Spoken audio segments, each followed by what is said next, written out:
Hey everybody, my name is Will and this is Idiot Proof Cooking. If you're new to the channel, I make simple and easy to follow recipes that I consider are idiot proof because hey, if an idiot like me can make them, you certainly can. If you've seen my channel before, you know the drill. So, first off, happy Thanksgiving to our American friends. Now, I did want to do a Thanksgiving special back in October when us Canadians celebrate Thanksgiving, but I was just too busy with making food for all of my family. But fortunately, Americans celebrate Thanksgiving later in the year compared to us Canadians, so it presented a perfect opportunity to do a Thanksgiving special. So I'm going to be baking some pies today, some pretty popular ones that most people will bake in and around the Thanksgiving holiday. I think you'll really like the episode, so check it out and let's get into it.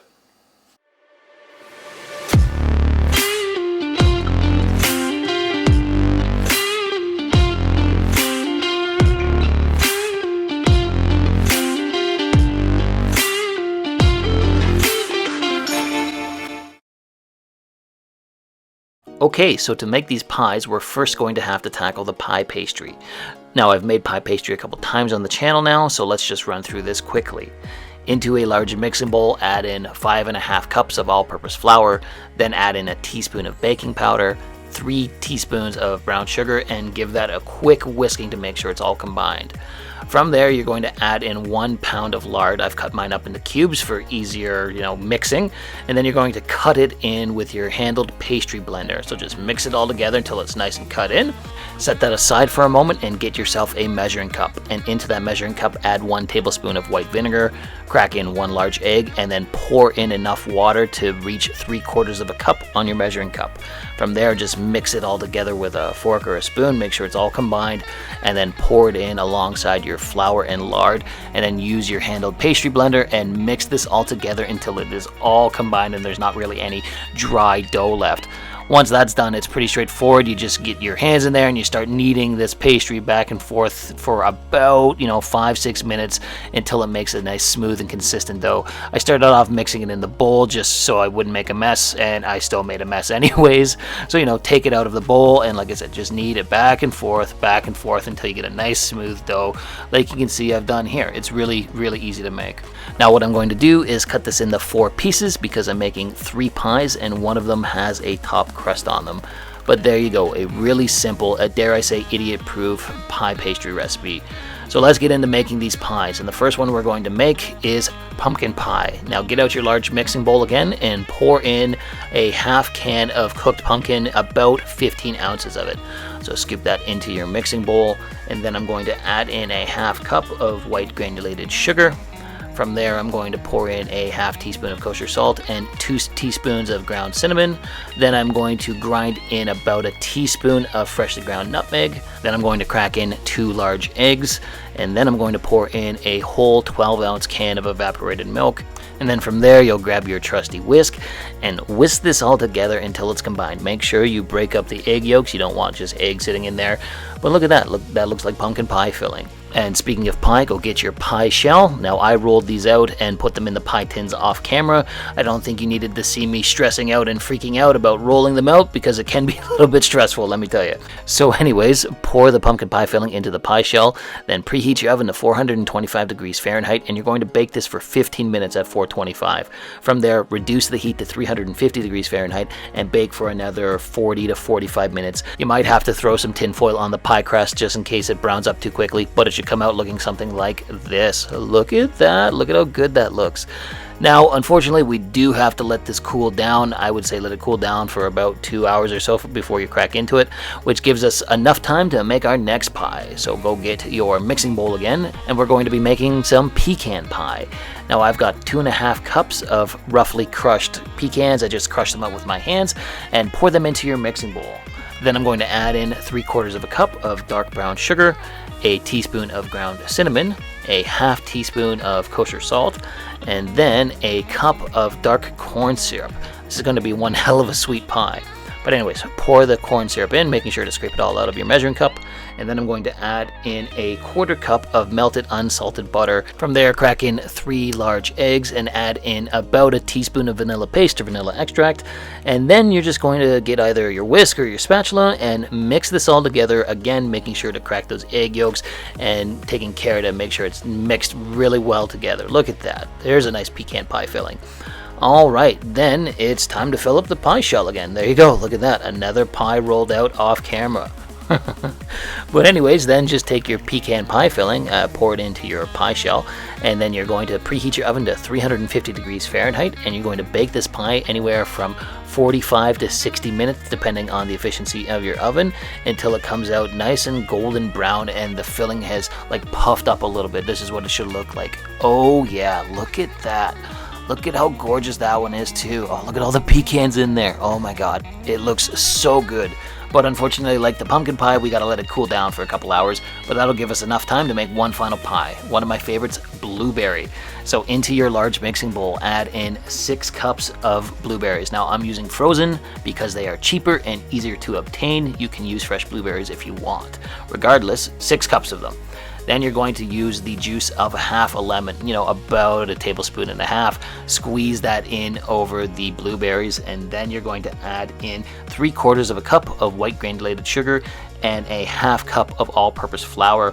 Now I like to add in a teaspoon of cinnamon. I think it gives a nice little flavor to the blueberry pie. Like, it just changes the flavor a little bit, and I would suggest trying it. From there, get yourself a wooden spoon or a spatula and mix this all together. Now you don't be too worried if there's just loose sugar and flour left over. That's fine, completely fine. Like you can see here, it's all going to mix together when you bake it. So pour all of this into your pie shell. Now what you can do is you can either put a complete pie crust over the top, and that's what I typically do, but Meg suggested I show you how to do a more fancy lattice work pie crust on the top, so that's what I'm going to do this time. So you're going to need to flour yourself a work surface, and then go get yourself some pie pastry. Just flatten it out with your hand a little bit, and then you're going to want to roll it out. So spread some flour on your rolling pin and on top of the pie pastry, and just very carefully roll out your dough until it's like an 1/8 of an inch thick. It doesn't have to be that thick at all. Just make sure you have enough that you can work with, and then get yourself your pizza cutter or any other kind of rolling cutting device and cut out 6 strips that are about a 1/2 inch wide, and then it's really easy to lay the lattice work down. So lay 3 down to start, then lift the left and the right one up, lay down another strip, close the left and the right one, and then you're going to lift up the middle strip, throw down another piece of lattice, close the middle, then lift up the left and right again, and lay down another lattice strip and close them. From there, you're going to pinch off the lattice at the pie crust and cut off the excess, and look at that. Look at how easy that was. But I'm not done yet. At the request of Meg, she wanted it decorated just a little bit more, so I'm rolling out a bit more pie pastry, and I'm going to cut 4 oval leaf looking pieces, and I'm going to decorate the pie with a couple of leaves, just again because Meg asked me to, and at this point in time I kind of want to see how this turns out. So I've cut out 4 leaves, and I'm just going to press them down into the center of the pie, and look at that. That's pretty nice looking, I gotta be honest. Now we're almost ready to bake this, but there's a couple more steps. I'm going to give the pie crust a quick whole milk wash, so just brush some whole milk on the top, and then I'm also going to sprinkle some turbinado sugar on the top. The turbinado sugar is obviously optional, but I think it'll just add to the flavor. From there, preheat your oven to 425 degrees Fahrenheit and bake this anywhere from 35 to 45 minutes until it comes out golden brown. You may have to tent it with some tin foil halfway through just in case the crust browns up too quickly. It should come out looking something like this. Look at that. Oh my god, it looks so good. Oh man, and it smells amazing. Now, similar to the other pies, you've got to let this cool down for an hour or two because the blueberries need time to set. But there you go. There's some Thanksgiving pies. Look at those gorgeous things. Pumpkin, then the pecan. Oh, look at that one. That's just gorgeous.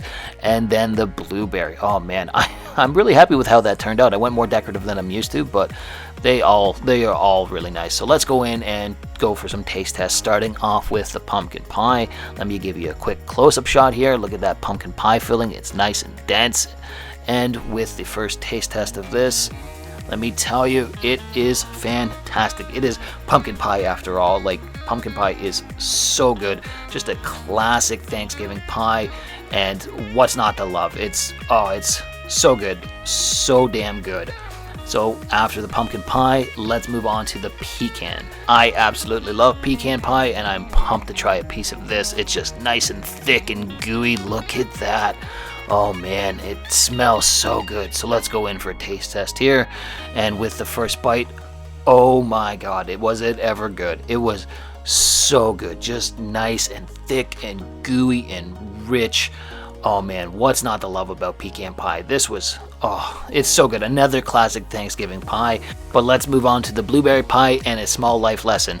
When I say you've got to let the pie set for a couple of hours, I mean that, and I did not take my own advice. As you can see here, this pie wasn't even cool for 10 minutes at this point in time. And as you can see, it was kind of loose. It would have been better to let this sit and set for a couple of hours.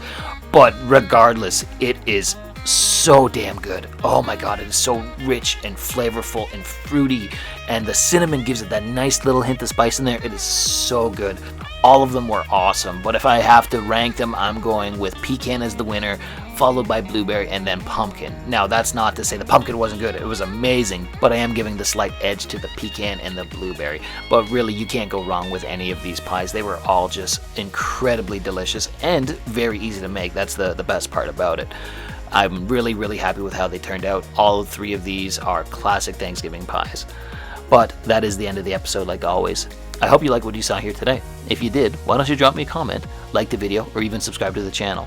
Thanks again for watching Idiot Proof Cooking. We'll see you again soon.